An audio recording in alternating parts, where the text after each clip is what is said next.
name's Jess Van Ziel. I was diagnosed with ocular melanoma at the start of 2015. Seemed to be a really easy ride at the start. Sort of, you've got cancer, but super treatable. Didn't really understand, I guess. You don't. You kind of just look for the positives in the situation, and it seemed really good. At the start was just local surgeries, local treatments, and just monitoring. So that was kind of how it began and went for about 8 months. Then July last year I was told that it had started to spread and it had moved down to my lower left eyelid, so we had to do an exenteration, which is the surgery here. Please excuse the wet hair. I'm just out of the shower, just running off in a few different directions at this point. I've got a surgery tomorrow morning, so just trying to relax. Anyway, so they performed the surgery. They told me that that was my best chance of survival, and for 11 months that's how it was looking. In May this year I was told everything was all clear, that we were going to start spacing out the treatments a bit more. Not treatments, sorry, the scans. And, allow me to live more and more of a normal life again. I was back at uni. I was literally about a month away from finishing my degree, which I was very excited about. I'm kind of very sick of university. I'm a 23-year-old university student, so I was a bit over it. And kind of took us by surprise when I had a seizure on Friday. I was at home. I didn't really know what was going on at that point either. I got out of the shower, was toweling down, and was lucky that my mum was home. My right pinky toe started just bouncing, and I was kind of a bit confused. I'd never seen it do that before. I couldn't stop it from moving. I couldn't stop it from doing anything, so I called out for my mum, and she's like, "What's going on? This can't be serious. You're in the shower. What do you want? Have you forgotten the toilet paper?" And then she got there and she sort of noticed it, and then my whole foot started tremoring, and that's when I think Mum kind of went, "Okay, sit down. Like, I think you're just cramping. Don't stress too much. You're okay." And at that point I was kind of not feeling 100%, going, I can't stop this movement and this is not normal. So I sat down, and the seizure seemed to spread really quickly after that. It moved to my calf, and then next thing I know, Mum's asking me if she needs to call an ambulance, and when I tried to respond, it felt like my whole chest was it felt like an elephant was sitting on it. I couldn't respond. I was panicking because I couldn't respond, because I couldn't breathe, because I had no control, and I just remember my vision going blank and passing out, and that's all I remember. Mum got onto the ambulance, thank goodness, and they were there so fast. But I definitely woke up in a bit of a start. I didn't know if I'd been passed out for 2 minutes or 3 days, so that was a bit scary. I was then taken to our local hospital where they treated me for the seizure. They did a CT scan, and that showed some concerning spots on the brain, and prompted them to do an MRI. So the MRI showed, unfortunately, that the melanoma has spread.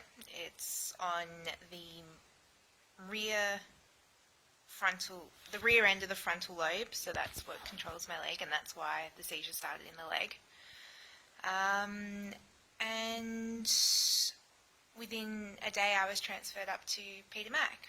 So now I'm being treated up there. They're going to do a brain surgery on Friday, so a week later, which is now tomorrow because today's Thursday. I was actually sent home yesterday, which was quite nice. And by home, I mean we're staying in a friend's apartment in South Yarra because I was too scared to be staying an hour away from the hospital in case another seizure. And yeah, I'm just trying to stay as positive as possible. I got a PET scan done yesterday. Oh, sorry, Tuesday, not yesterday. And that did show that the cancer hasn't spread beyond the brain, which is a good thing, a very good thing. It means that it's still localized and it's still locally treatable. So our next point of call is the surgery on Friday, where they will be removing the tumour.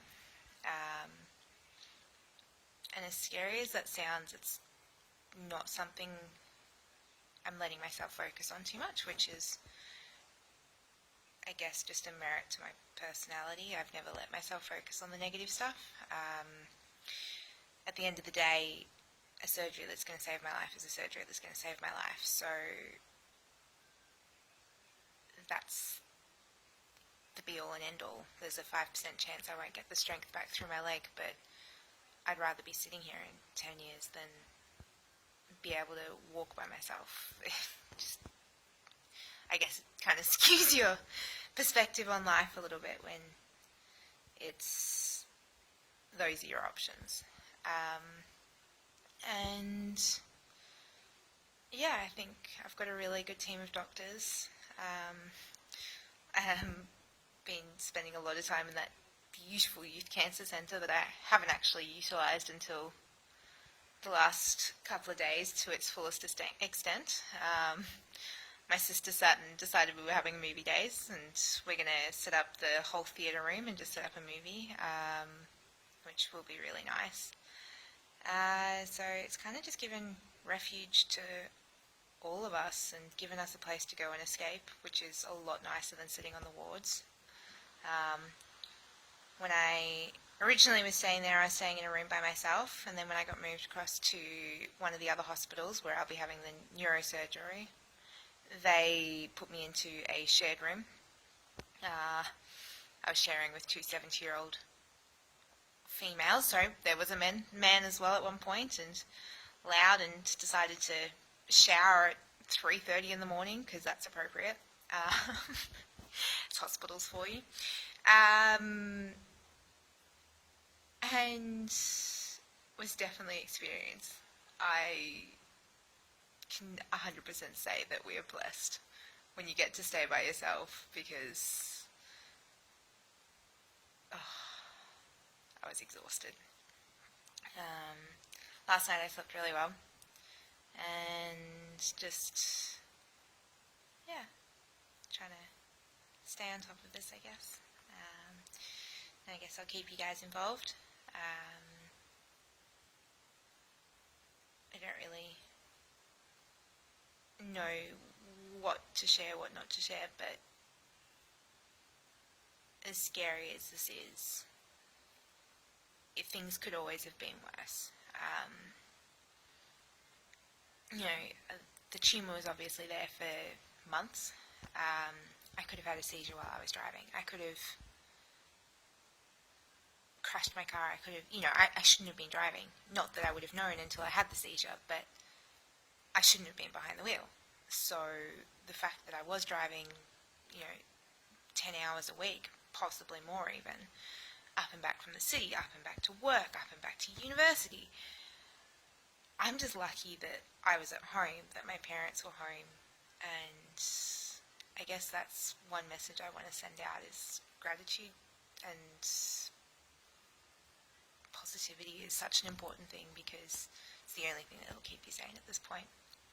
Anyway, I'll keep you updated.